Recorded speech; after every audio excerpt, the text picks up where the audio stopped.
Sabe aquela relação profunda, quase íntima que a gente tem com o que coloca no prato?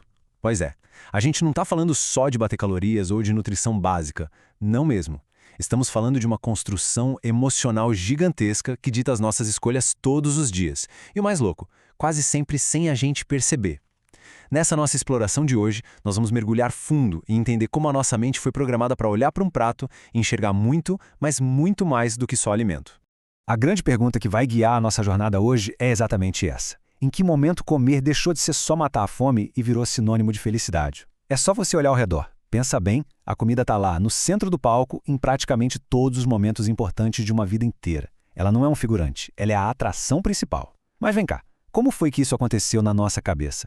Como algo que é pura biologia, tão físico e prático, se misturou de um jeito tão absoluto com os nossos sentimentos mais profundos? Parte 1. Mais do que apenas fome. A linguagem universal da conexão. Para começar a desvendar isso, a gente tem que olhar para a primeira camada dessa história toda, o lado social. A comida, gente, é uma verdadeira ponte. Imagina uma cena super comum, uma avó e o neto. Eles vivem em planetas totalmente diferentes, né? O garoto está lá, imerso nos videogames, a avó tem as referências de outra época, às vezes não tem um único passatempo em comum. Mas no segundo em que ela coloca aquele prato favorito dele na mesa, uau! Aquela barreira invisível simplesmente desaparece ali mesmo, diante de uma refeição caseira. É nesse momento mágico que a comida deixa de ser puramente matéria. Ela vira uma linguagem silenciosa, sabe? É como se ela dissesse, olha, eu pensei em você, eu cuidei de você. Sem precisar dizer uma única palavra. A comida transmite afeto, transmite acolhimento. É literalmente uma declaração de amor e de pertencimento materializada ali em forma de sabor. E se você reparar, a comida é a grande arquiteta da nossa existência social inteira. É ela quem organiza os nossos encontros. Quer quebrar o gelo com o pessoal do trabalho? A solução é marcar um barzinho. O estranhamento some quando todo mundo está dividindo uma porção. Pensa nas festas de aniversário. O bolo é indiscutivelmente o rei da festa. Desde o sagrado almoço de domingo em família, passando pelas festas de fim de ano e dando um salto até, olha só, os altos jantares diplomáticos oficiais de chefes de Estado. A comida aproxima pessoas, governos e culturas, ditando o ritmo da convivência humana no mundo inteiro.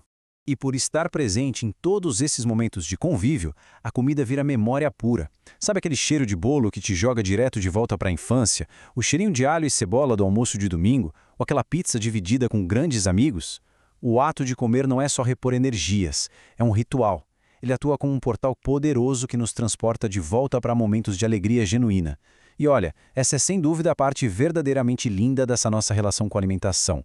Ela cria pausas, gera encontros e forja âncoras emocionais fortíssimas nas nossas mentes. Parte 2. A herança da sobrevivência. Um profundo descompasso biológico. Mas calma lá. Para a gente entender a figura completa, a gente tem que sair um pouco desse romantismo e encarar uma realidade bem objetiva. Existe uma camada oculta, puramente física, por trás de todo esse afeto. A nossa biologia. Olha o tamanho do contraste brutal entre o nosso passado e o nosso presente. Durante quase toda a história humana, a escassez era a regra. Conseguir calorias exigia um esforço físico colossal. Sobreviver era difícil. Só que hoje, a realidade virou de cabeça para baixo. A gente vive no mundo da abundância, com acesso constante a qualquer prato com um toque no celular e armários sempre cheios, exigindo simplesmente zero esforço. E aí entra o grande problema. O nosso corpo não atualizou o sistema operacional nessa mesma velocidade. O nosso cérebro ainda roda aquele mesmo software de sobrevivência super antigo. Imagina só, lá atrás, no ambiente de escassez, encontrar uma comida cheia de açúcar ou gordura era o bilhete premiado da sobrevivência. Então, o cérebro evoluiu para te dar uma injeção imensa de prazer quando você consome isso, justamente para garantir que você repita a ação. O fato é que a gente não precisa mais caçar, mas o cérebro continua lá, disparando essa mesma carga gigantesca de prazer. É um descompasso biológico simplesmente perfeito para gerar excessos. Parte 3. A ilusão da publicidade. Vendendo cenas de alegria. E é exatamente nesse ponto que a tensão começa a aumentar para valer. As forças do mundo moderno sacaram perfeitamente essa nossa vulnerabilidade, tanto a biológica quanto a cultural, e começaram a fabricar o desejo em massa. Desde criancinha, a gente sofre um condicionamento implacável da mídia. E repara, a publicidade quase nunca tenta vender só a comida em si. Ela vende uma cena, vende a promessa de um mundo feliz. Crianças são bombardeadas com comerciais vibrantes, cheios de personagens sorridentes, músicas empolgantes, brindes divertidos. Muito antes de ter qualquer maturidade para entender o que é uma estratégia de marketing, a mente já absorveu a mensagem principal. Aquele produto ultraprocessado é sinônimo de alegria, diversão e pertencimento. A mídia pega a nossa biologia e transforma a comida num desejo absoluto. E claro, esse condicionamento não ficou só na TV. Ele evoluiu absurdamente para o espaço digital. Hoje a influência está em todo lugar, o tempo todo. São crianças, adolescentes e adultos rolando o feed e dando de cara com desafios envolvendo comida, tendências virais de receitas impossíveis, influenciadores abrindo pacotes e avaliando embalagens super chamativas. Nesse cenário digital, o alimento virou permanentemente um símbolo de status, de identidade e de recompensa imediata. E por fim, a parte 4. A engenharia do desejo, projetado para ser irresistível. O que nos traz para a camada mais sombria dessa nossa análise? Pensa comigo. Se a cultura celebra a comida, a nossa biologia exige calorias e a mídia vende a alegria, a indústria alimentícia simplesmente entra e fornece o veículo perfeito. Não estamos mais falando daquela comidinha caseira que une a família no domingo. Nós estamos falando de produtos desenhados milimetricamente em laboratório. A anatomia de um simples salgadinho de pacote tem uma precisão matemática assustadora. O tamanho é projetado para ser a mordida exata. O som da crocância é calculado para gerar satisfação acústica no cérebro. Existe uma fórmula precisa de sal e gordura que serve justamente para hackear e burlar os nossos sinais naturais de saciedade. Até mesmo aquela textura que derrete na boca e a embalagem fácil de abrir são criadas para remover qualquer atrito. Tudo, absolutamente tudo ali é feito para forçar a sua repetição automática. Então, o resultado disso é uma entrega avassaladora de estímulos totalmente artificiais. Você tem açúcar, gordura, sal, texturas e aromas fortíssimos, tudo combinado num nível que praticamente não existe junto na natureza. E o grande problema é que esses alimentos ultraprocessados ensinam de forma ativa o nosso cérebro a desejar e a buscar incansavelmente essa recompensa específica, essa explosão de prazer falso e imediato acima de qualquer outra coisa. Para a gente sintetizar e amarrar tudo isso, a nossa mente está encurralada por 4 grandes forças. O pilar social, mostrando que a comida conecta e cria afeto de verdade. O pilar biológico, que recompensa quimicamente o seu cérebro por cada caloria densa ingerida. O pilar midiático, que te condiciona desde cedo a associar certos produtos à pura alegria. E, por fim, o pilar industrial, criando ativamente produtos em laboratório para viciar o seu paladar. Essa é a equação completa, gente. A comida não virou felicidade por mero acaso. Ela foi uma construção meticulosa do nosso mundo moderno.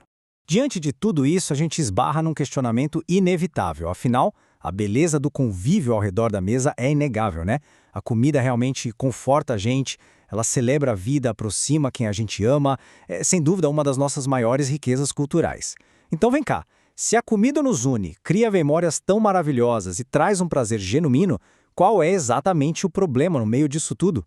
Sabe, o perigo desponta, bem silenciosamente, quando a gente cruza uma linha muito fina. Quando um elemento tão poderoso e que é tão perfeitamente estimulado pelas forças ao nosso redor deixa de ser apenas uma celebração ou nutrição e passa a ser a única resposta pronta para absolutamente todas as emoções humanas, seja para o cansaço de um dia longo, para a tristeza, para o tédio no sofá ou para a ansiedade. Talvez o problema não seja a comida fazer parte da nossa felicidade. Talvez o problema comece de verdade quando ela vira a forma mais fácil, rápida e barata de tentar buscar essa felicidade. E olha, os efeitos colaterais de usar a comida para tapar e resolver qualquer vazio emocional que aparece, bom, isso é exatamente o que nos aguarda na continuação direta dessa nossa reflexão. Bom, a gente já viu como a comida tem aquele poder incrível de conectar as pessoas, de criar memórias. Mas é justamente por ter todo esse poder absurdo que a coisa pode ficar um pouco perigosa para nossa mente. Então, o que acontece quando a comida simplesmente deixa de ser apenas um alimento e vira a forma mais fácil, a mais rápida de buscar felicidade? É aqui que o jogo vira. A nutrição do corpo físico meio que fica em segundo plano, sabe? E a comida passa a ser literalmente o controle remoto das nossas emoções. A gente entra no que podemos chamar de a falsa sensação de conforto. Olha só, quando a gente coloca um sinal de igual entre comida e felicidade, a gente simplesmente para de comer por fome física. O estômago pode estar super cheio, o corpo já tem toda a energia que precisa para o dia, mas a boca continua buscando alguma coisa. A gente não quer nutrientes, a gente quer mudar um estado emocional interno, buscando uma sensação de conforto que, convenhamos, é totalmente passageira. E o mais louco é que a comida acaba se infiltrando em absolutamente todos os nossos estados emocionais. Pensa bem, de um lado a gente usa a comida para aliviar. Bateu aquela tristeza, ansiedade, tédio ou um cansaço absurdo, a gente come para consolar. Mas aí, do lado B, tem o para comemorar, que é tão perigoso quanto. Tem alegria, celebração, ganha um prêmio, a gente come para festejar. Ou seja, quer a vida esteja um caos ou maravilhosa, a nossa resposta automática acaba sendo a exata mesma. E é exatamente aí, no meio de tudo isso, que nasce um comportamento super desafiador, a compulsividade. E não estou nem falando só de um diagnóstico clínico, tá? Estou falando daquela perda de controle no dia a dia mesmo. É comer mais por impulso do que por decisão consciente. Sabe aquela sensação de estar no piloto automático? A gente sabe que não está com fome, mas tem uma dificuldade imensa de parar. A comida virou uma carga de alívio imediato. E aqui, a gente precisa ter muita empatia. Dizer que isso é só falta de força de vontade é um erro tremendo. O problema não é só falta de informação. É a força de uma recompensa emocional que foi treinada durante a vida inteira. A gente passou a vida aprendendo com a cultura, com a biologia, que o doce acalma o choro e que o bolo celebra a vitória. Desfazer um laço emocional tão profundo exige muito mais do que só saber o que é saudável. Só que, bom, essas escolhas emocionais cobram um preço físico, né? É o peso da vida moderna. E aqui a gente precisa de muita nuance. Um dos efeitos colaterais desse ciclo pode ser o ganho de peso. E atenção, não estamos fazendo nenhum tipo de julgamento moral ou estético aqui, de jeito nenhum. É uma questão puramente de saúde. O excesso de peso é um fator que aumenta os riscos. Não é uma sentença automática de doença, claro que não, mas é um estado que acaba sobrecarregando o nosso corpo de um jeito bem silencioso. E esse risco vai lá para o teto quando a gente olha para a forma como a gente vive hoje. Antigamente, a vida exigia movimento físico. Era caminhada para lá, tarefas braçais para cá, um deslocamento supernatural. Hoje em dia, a gente trabalha sentado, pede absolutamente tudo por aplicativos de delivery, passa horas e horas no celular. A gente gasta muita energia mental, mas fisicamente, quase nada. Então, quando a gente soma essa necessidade emocional de comer com esse sedentarismo extremo, a gente cria a equação moderna mais cruel possível. Mas a coisa fica ainda mais complexa, porque tem a armadilha dos alimentos artificiais. O problema não é só a falta de movimento ou a quantidade do que a gente come. O problema principal é a qualidade do que está sendo usado como válvula de escape. A indústria sacou isso faz tempo. Eles não vendem mais só comida, eles vendem verdadeiras experiências sensoriais projetadas em laboratório. Afinal, quando a tristeza bate, a busca emocional raramente é por um prato de salada, concorda? A gente vai direto para os alimentos ultraprocessados e palatáveis. É o chocolate carregado de açúcar e gordura, o salgadinho viciante, o fast food, o refrigerante, a bolacha recheada. Por quê? Porque esses caras são milimetricamente projetados para dar um pico de prazer absurdo no nosso cérebro. Eles oferecem uma distração maravilhosa por alguns minutos, mas entregam quase zero de nutrição real. É uma armadilha perfeita. E o que acontece quando o pacote de salgadinho acaba? Bom, o prazer desaparece num piscar de olhos e a gente entra no ciclo infinito da culpa. Fica um pedágio psicológico altíssimo. Aquilo que a gente buscou para anestesiar uma dor emocional acaba virando um efeito colateral devastador dentro da nossa própria mente. Olha como isso é trágico quando a gente vê o passo a passo. Passo 1, vem uma emoção difícil ou um gatilho qualquer. Passo 2, o desejo desperta e a gente vai lá e come. Passo 3, a gente tem aquele prazer rápido, aquela fuga, mas logo em seguida, no passo 4, o peso da culpa e da frustração despenca em cima da gente. E sabe qual é o grande perigo aqui? Essa culpa gera uma emoção tão ruim que o nosso cérebro, já acostumado, pede para aliviar essa dor, adivinha com o quê? Comida. E o ciclo recomeça. É um laço que parece não ter fim. Vendo tudo isso, a gente precisa se fazer uma pergunta bem séria. Será que isso é um comportamento de dependência? Se a gente passa os dias usando a comida para regular emoções, lidando com crises, esperando ansiosamente por aquele conforto no fim do dia, isso está muito longe de ser só uma preferência alimentar. Quando a gente olha de perto, se parece demais com uma dependência psicológica profunda. O duro é que só entender como toda essa engrenagem cruel funciona não resolve o problema magicamente, né? Então fica no ar aquela pergunta inevitável. Existe alguma forma de quebrar esse ciclo? Como diz essa frase? Quando a comida vira refúgio, prazer e recompensa, a solução deixa de ser simples, porque não estamos falando apenas de alimentação, estamos falando de uma relação construída dentro de nós. Pois é, O buraco é muito mais embaixo. Talvez o nosso maior desafio não seja nem apenas entender o problema, mas sim descobrir como a gente vai conseguir viver com ele. Pensa nisso. Bom, a gente chegou num ponto crucial da nossa reflexão de hoje. A gente já entendeu direitinho como fatores sociais, a biologia e até a indústria transformaram o simples ato de comer numa busca constante por felicidade, né? E claro, a gente também já viu o preço alto de tudo isso, a compulsividade, a culpa, aquele peso emocional. Mas e agora? É hora de olhar para frente e pensar, como a gente convive com essa realidade toda no nosso dia a dia? E aí, a grande questão que fica martelando na nossa cabeça é exatamente essa. Depois de entender como a comida virou felicidade e qual é o preço disso, existe alguma forma de quebrar esse ciclo? Olha, é preciso fazer essa pergunta com muita calma. Tirar a ilusão de que existe uma pílula mágica ou um atalho sem dor é literalmente a única maneira honesta da gente começar a entender essa jornada. Então, o ponto crucial aqui é o seguinte: seria muito fácil chegar e soltar aquele conselho genérico que todo mundo já está cansado de ouvir, tipo, é só comer melhor, é só ter disciplina. Mas, fala sério, isso ignora completamente o peso absurdo de uma programação mental e biológica que a gente carrega a vida inteira. Não é só uma luta contra um prato de comida, percebe? É uma vida inteira de memórias e hábitos muito bem enraizados. Vamos dividir isso em partes para ficar mais claro. A base de tudo começa com as crianças e a ideia é de manter uma certa neutralidade alimentar.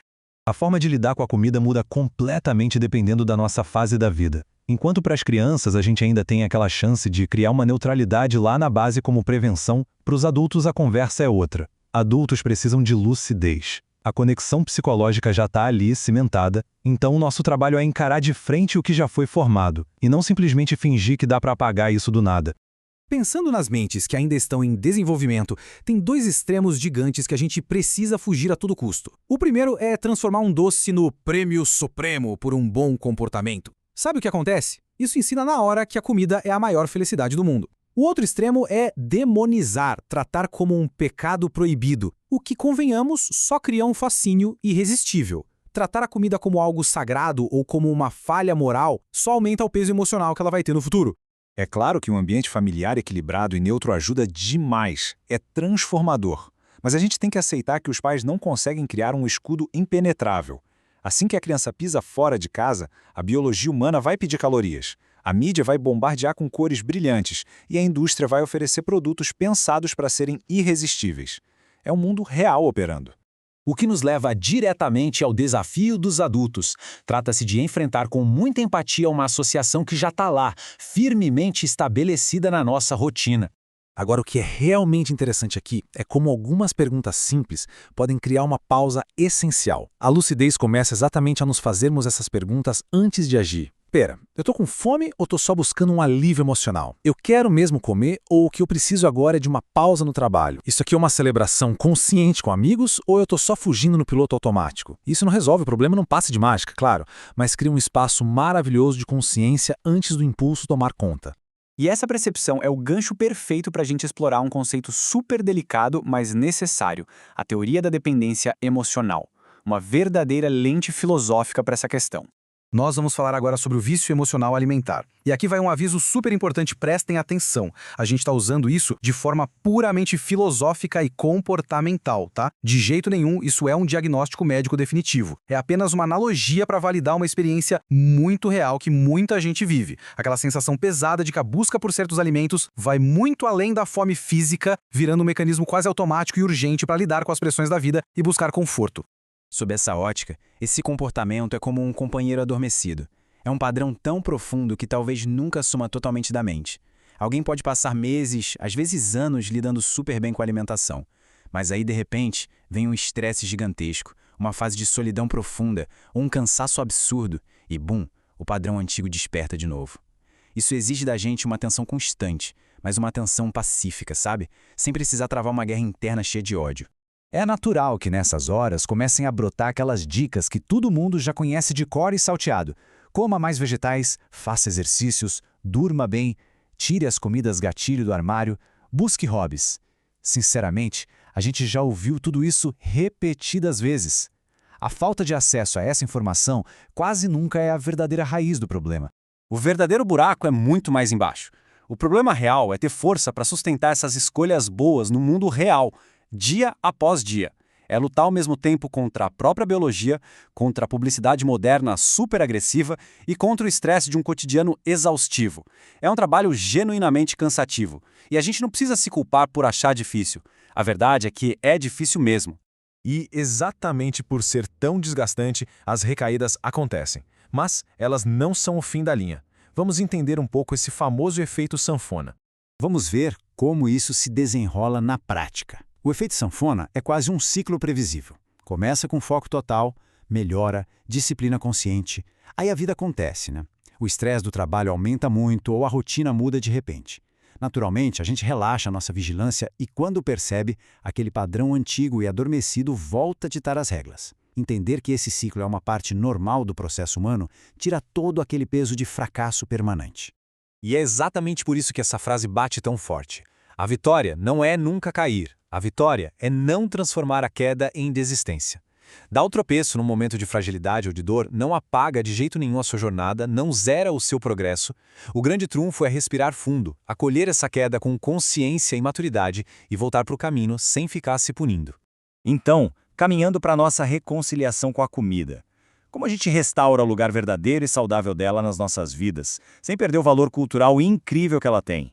Tem uma diferença muito linda e muito clara aqui. Uma coisa é sentar para um almoço longo de domingo, rodeado de família e amigos, onde a comida é pura conexão, risada, memória. Isso é celebrar a vida. Outra coisa completamente diferente é estar isolado, comendo no piloto automático na frente de uma tela, só para tentar silenciar a ansiedade ou preencher um vazio. A primeira cena é puro afeto. A segunda é pura fuga. O nosso grande objetivo aqui nunca foi e nunca será arrancar a felicidade da comida. Ninguém quer viver num mundo sem graça onde a comida seja só um combustível mecânico. A gente só quer impedir que ela vire a única forma fácil de encontrar felicidade. A gente quer o prazer da culinária, só não quer que ela seja a nossa prisão emocional. E para fechar essa nossa análise com chave de ouro, eu deixo uma reflexão provocativa. Não é sobre nunca mais sentir vontade, é sobre não obedecer a toda vontade que aparece. Não se trata de buscar uma vida livre de desejos e tentações, mas sim de construir a lucidez necessária para observar esses impulsos e escolher com calma quais portas abrir e quando é o momento certo de dizer não. Fica esse pensamento poderoso para a gente levar para a vida.